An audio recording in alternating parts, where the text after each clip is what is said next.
Selamat berjumpa kembali. Pada kesempatan ini saya akan sharing lagi mengenai pelajaran ekonomi manajerial untuk bagian yang kelima. Terakhir kita sudah mempelajari tentang demand dan fungsi demand. Ya, di sini ada permintaan untuk sweet potatoes di Amerika pada periode 1949 sampai 1972. Pada video yang sebelumnya sudah disampaikan bahwasanya permintaan akan sweet potatoes ini dibentuk dalam satu persamaan dari data tahun 1949 sampai 1972. Hasilnya setelah dilakukan regresi berganda, hasilnya adalah seperti ini, adalah Q sama dengan 7.609 dikurangi 1.606 harga sweet potatoes ditambah 59 kali populasi ditambah 947 income ditambah 479 harga white potatoes dikurangi min 271 10 T. T itu adalah time trend. Jadi untuk tahun 49 itu T-nya 1, untuk tahun 72 itu T-nya adalah 24. Nah, berdasarkan hasil dari uh, perhitungan ini, maka didapatkan bahwasanya harga harga sweet potatoes dengan key-nya ini adalah berbanding terbalik. Ini dapat dilihat dari tanda minusnya. Ya. Kemudian populasi juga demikian. Populasi dengan key-nya itu adalah berbanding lurus. Artinya kalau populasi naik, maka key-nya naik. Kemudian income berbanding lurus. Tanda positifnya di sini, kalau income naik, maka key-nya juga naik. White potatoes, kalau harga white potatoes naik, maka key-nya juga naik. Nah, akan tetapinya di sini tren ini negatif. Jadi kalau semakin bertambah trennya sampai tahun 72, maka key-nya akan menurun. Ya, key-nya akan menurun. Ya, mungkin di tahun 72 itu orang nggak gitu suka makan sweet potatoes. Ya, bisa jadi seperti itu. Ya. Jadi ini apa mengindikasi perubahan-perubahannya atau kaitannya antara variabel-variabelnya apakah berbanding terbalik atau berbanding lurus. Nah, berdasarkan hasil ini maka tentunya produsen atau petani, karena petani ya atau produsen atau pebisnis atau pedagang ya, itu kalau mau menjual sweet potatoes ini tentunya di daerah yang populasinya sangat banyak. Kemudian harus income-nya juga harus baik ya. Kemudian di situ harus ada temannya kalau bisa yang white potatoes ya, white potatoes ya. Nah, yang masalah tren ini yang tidak bisa diatasi karena ini adalah taste masalah rasa ya, masalah rasa. Jadi terpaksa ya harus dicari mana koefisien yang paling besar. Jadi koefisien yang paling besar di sini adalah di sini income. Income ini koefisiennya lebih besar daripada tren ya. Kemudian kemudian white potatoes sendiri ya. Ya, white potatoes sendiri juga. Jadi kalau bisa ya jualannya dua-duanya, yaitu antara sweet potatoes dan white potatoes ya. Jadi itu bisa untuk menganalisa strategi daripada bisnis sweet potatoes ya. Oke, itu sudah kita pelajari ya. Kemudian kita lanjutkan. Oke, untuk tahun 49 misalkan N-nya 150,73, I-nya 1,76, PW-nya adalah 2,94, kemudian T-nya 1 untuk tahun 49. Kalau angka ini kita masukkan ke dalam persamaan tadi, ya, maka di sini adalah 7.609 dikurangi 1.606 PS ditambah 59 kali 150,73 ditambah 947 kali 1,76 ditambah 479 kali 2,94 dikurangi 271 kali 1. Nah, kalau ini hasil perkaliannya ini kita kalikan, maka kita dapatkan hasilnya di sini 8.893. Kemudian untuk di sini untuk apa nih, untuk income-nya itu adalah 1667. Kemudian untuk apa white potatoes-nya adalah 1408 dikurangi 271. Nah, di sini kalau kita jumlahkan maka dia akan menjadi konstantanya berubah menjadi 19.306 dikurangi 1.606 PS. Nah, beginilah caranya untuk menyederhanakan dari yang fungsinya banyak tadi, yang banyak variabel tadi menjadi fungsi yang sederhana, yaitu yang sangat tergantung dari harga sweet potatoes-nya. Sehingga persamaannya menjadi Q sama dengan 19.306 dikurangi 1.606 PS. Ya. Sehingga ini kita bisa gambar. Kalau tadi pakai banyak variabel, kita nggak bisa gambar. Ya. Jadi untuk bisa menggambar fungsi demand-nya disederhanakan menjadi hanya satu variabel. Ya. Kemudian jika untuk tahun 72, untuk tahun 72 T-nya 24. Kemudian N-nya 208,781. Kemudian saya ulangi, untuk N-nya 208,78. Kemudian I-nya adalah 3,19. Kemudian harga white potatoes-nya 2,41. Nah, kalau ini dimasukkan lagi ke persamaan tadi seperti kayak tadi, maka kita dapatkan QDS 1 itu sama dengan, atau QDS aksen itu sama dengan 17.598 dikurangi 1.606 PS. Ya, jadi kita dapatkan bentuk persamaan demand-nya untuk tahun 72. Nah, berdasarkan angka-angka ini, ada dua persamaan, dari persamaan tahun 49 dan persamaan 72, kemudian kita plot dalam diagram. Di sini sumbu mendatar adalah sumbu QX, sumbu tegaknya adalah sumbu PX-nya. Ya. Nah, kita cara menggambarnya adalah kalau misalkan sini PS-nya berapa, ya kalau PS-nya 0, maka Q-nya adalah 19.306. Jadi kalau 0 PS-nya, 0 PS-nya adalah Q-nya menjadi apa 19.306. Berarti ada di sini ya. Ada di sini ya. Jadi kemudian kalau PS itu ada harga ya, harganya kalau kita lihat di sini harganya misalkan 100 ya, 100, maka PS-nya akan 19.306 dikurangi 1.606 dikalikan 100, maka kita dapatkan Q-nya ya. Jadi kalau PS-nya 100 ya, PS-nya 100 maka kita dapatkan Q-nya ya. Sehingga kita dapatkan dari dua titik tadi adalah persamaannya di sini ya, persamaan untuk yang tahun 49. Untuk yang tahun tahun 72 dengan cara yang sama ya. Kalau PS-nya 0, Q-nya berapa? Kalau PS-nya 100, Q-nya berapa? Kemudian kita tarik garis sehingga kita dapatkan kurva demand untuk tahun 72. Ternyata kurva demand 72 itu ada di sebelah kiri ya. Jadi ini tahun 49, yang sebelah kanannya tahun 49, kemudian tahun 72. Nah, apa hasil analisanya dari sini? Hasil analisa dari sini adalah kalau misalkan pada harga tertentu, pada harga yang sama, kita tarik di sini motong motong kurva yang tahun yang 72 dan 49 ya. Maka ternyata pada tahun 72 itu Q-nya hanya segini. Nah, tahun 49 Q-nya segini. Berarti terjadi penurunan ya. Berarti terjadi pergeseran demand dari tahun 49 ke 72, yaitu kurvanya mengalami penurunan sehingga Q-nya juga mengalami penurunan. Artinya demand-nya mengalami penurunan ya. Nah, kalau misalkan tadi tahun 72 kemudian dilanjutkan sampai tahun berapa gitu ya. Tahun 80 misalkan ya.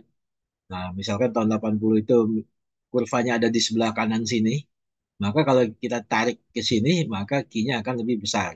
Jadi pergeseran kurva ke kanan akan menambah demand, pergeseran kurva ke kiri itu akan mengurangi demand. Atau kita bisa katakan kurva yang di sebelah kiri itu demand-nya lebih sedikit daripada kurva yang di sebelah kanannya. Ya, begitu juga yang 72 dengan yang tahun 80. Misalnya kurva yang tahun 72 itu demand-nya lebih sedikit dibandingkan dengan demand tahun 80 ya.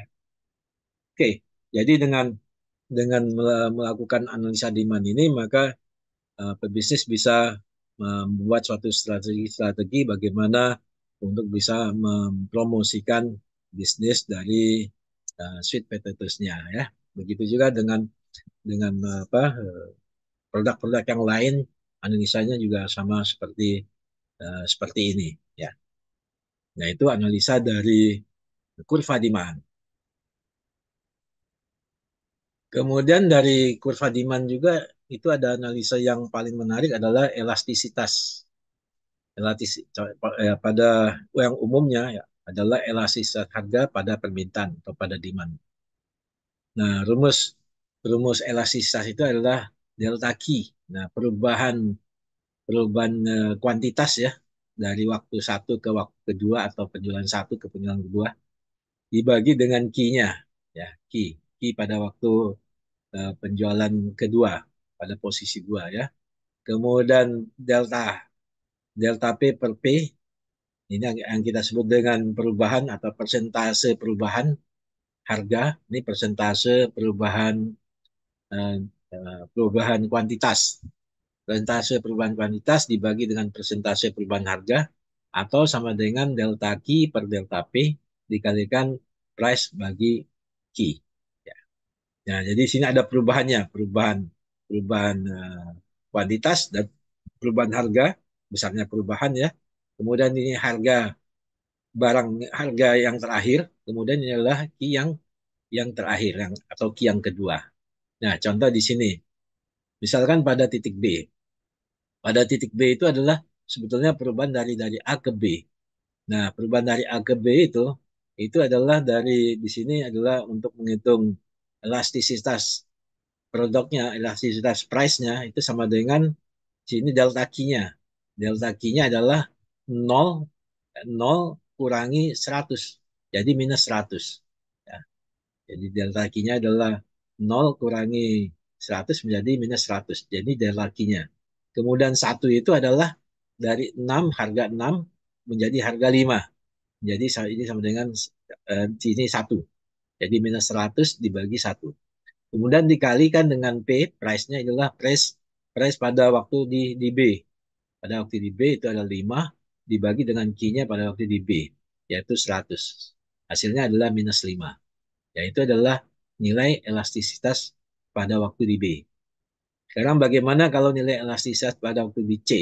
Berarti dia terjadi perubahan harga dari B ke C. Untuk dari B ke C itu adalah delta Q-nya. Delta Q-nya adalah minus 100, 100 dikurangi minus 200. 100 dikurangi 200 ya, menjadi minus 100. Kemudian delta P-nya adalah 5 dikurangi 4. 5 kurangi 4 sama dengan 1. Kemudian dikalikan dengan harganya pada waktu di C adalah 4. Kemudian dibagi dengan Q-nya adalah 200. Sehingga di sini elastisitas harganya adalah minus 2. Nah, kemudian untuk yang di F juga demikian. Berarti perubahan dari 200 ke 300. Berarti 200 kurangi 300 minus 100. Kemudian dari harga 4 ke harga 3 menjadi 1. Dikalikan harganya pada waktu di F adalah 3. Kemudian dibagi dengan Q-nya adalah 300. Dengan minus 1. Ya, jadi di titik E minus 1. Jadi makin lama makin turun ya. Kemudian pada waktu di titik G dan di H dengan cara yang sama, di sini dapatkan minus 0,5 dan minus 0,25. Ya. Nah, ini kalau ini diteruskan tentunya ini akan banyak sekali yang kita bisa dapatkan ya dari elastisitas harga. Nah, untuk itu bisa dirumuskan nantinya itu elastisitas harga. Untuk elastisitas harga ini mutlaknya ya, itu lebih besar dari 1. Kalau dia lebih besar dari 1, berarti dia disebut elastis. Ya. Kemudian kalau dia sama dengan 1, itu disebut unitary elastis. Kalau dia lebih kecil dari 1, disebut inelastis. Inelastis kalau lebih kecil dari 1. Ya, berarti kalau kita lihat di sini, kalau harga mutlaknya semuanya ini lebih kecil dari 1, di sini adalah inelastis ya pada waktu posisi G dan H ya. Posisi G dan H itu. Posisi G dan H itu adalah inelastis. Nah, lebih kecil dari satu. Ya. Nah, pada waktu di B, C, B, C, F, ini dia lebih dari satu. Atau dia pada waktu di B dan C lebih dari satu. Berarti dia adalah elastis. Artinya kalau dilakukan perubahan harga, maka akan terjadi perubahan kuantitas barang yang dijual. Ya. Nah, kalau dia inelastis juga demikian ya.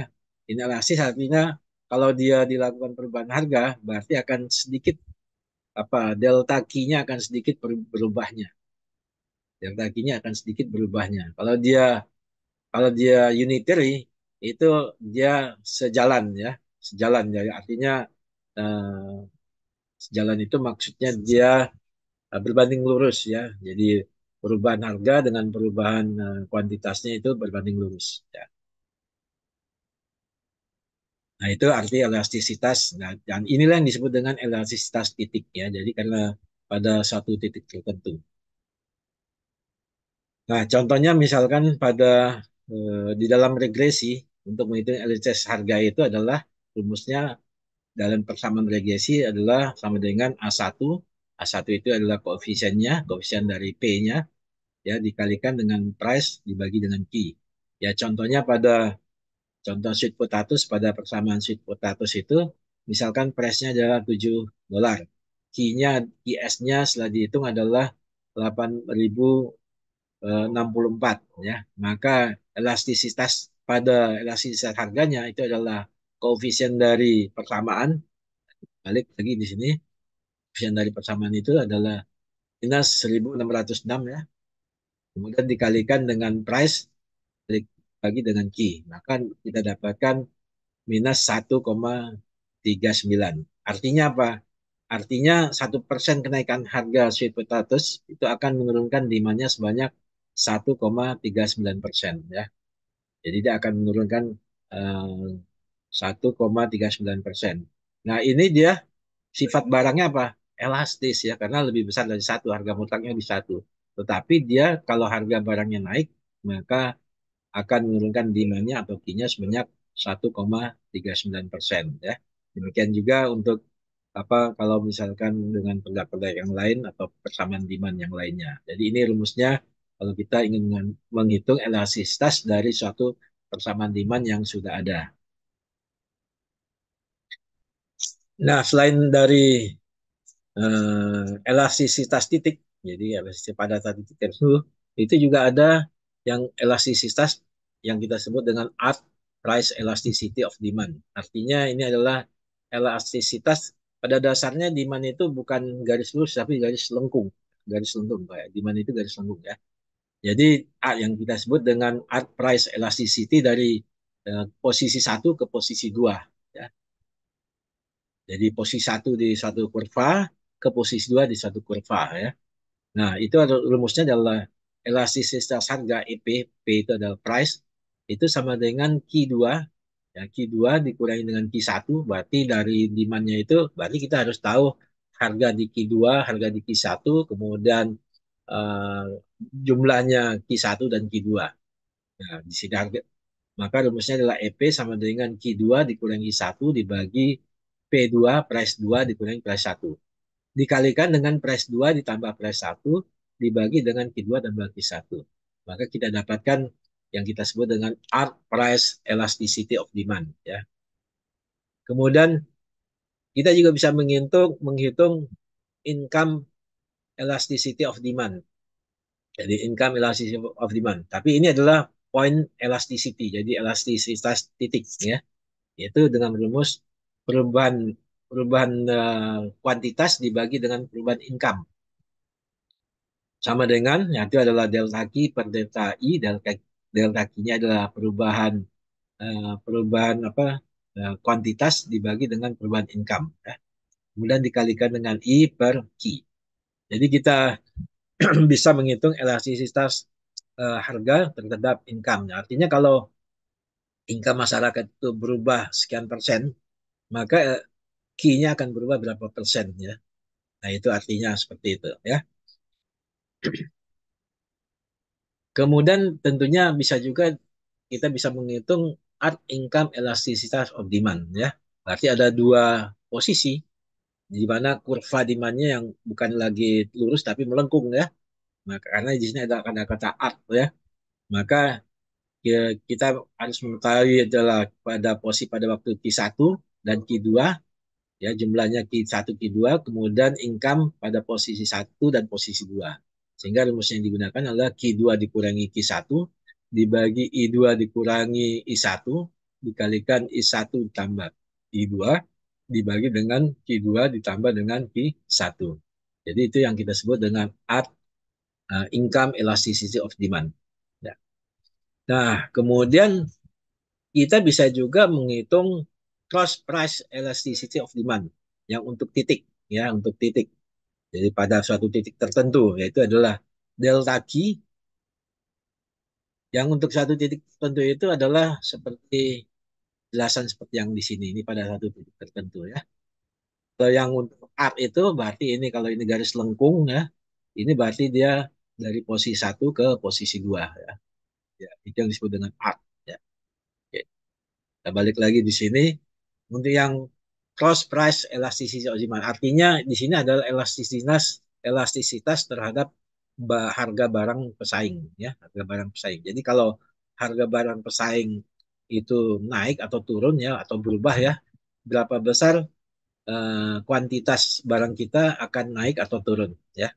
Nah, di sini adalah persentase perubahan Q dibagi dengan persentase perubahan harga barang pesaing. Nah, atau sama dengan delta.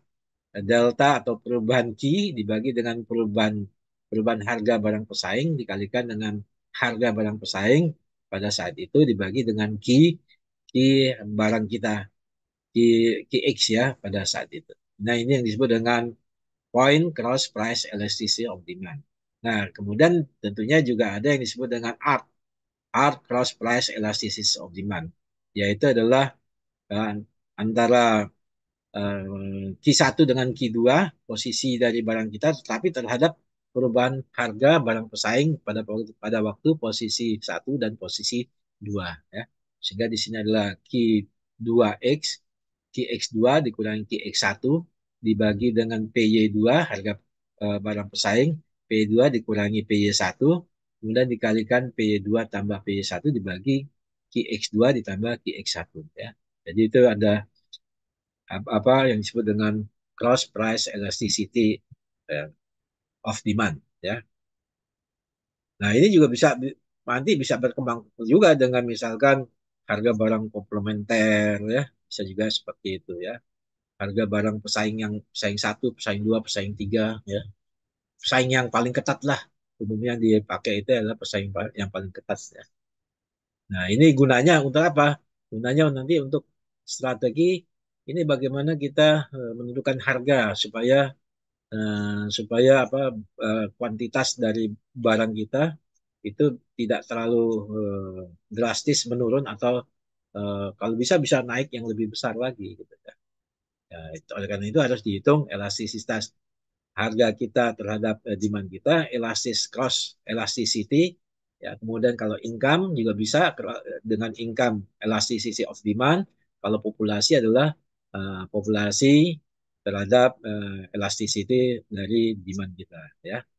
Nah, demikianlah penjelasan dari penggunaan kurva demand ya untuk analisa demandnya apakah dia berubah lebih banyak atau berubah lebih sedikit ya atau bertambah ya, dan dari kurva tersebut dari kurva demand tersebut kita bisa melakukan analisis elastisitas ya, elastisitas point ataupun juga analisa cross elasticity. Semoga materi ini bermanfaat ya.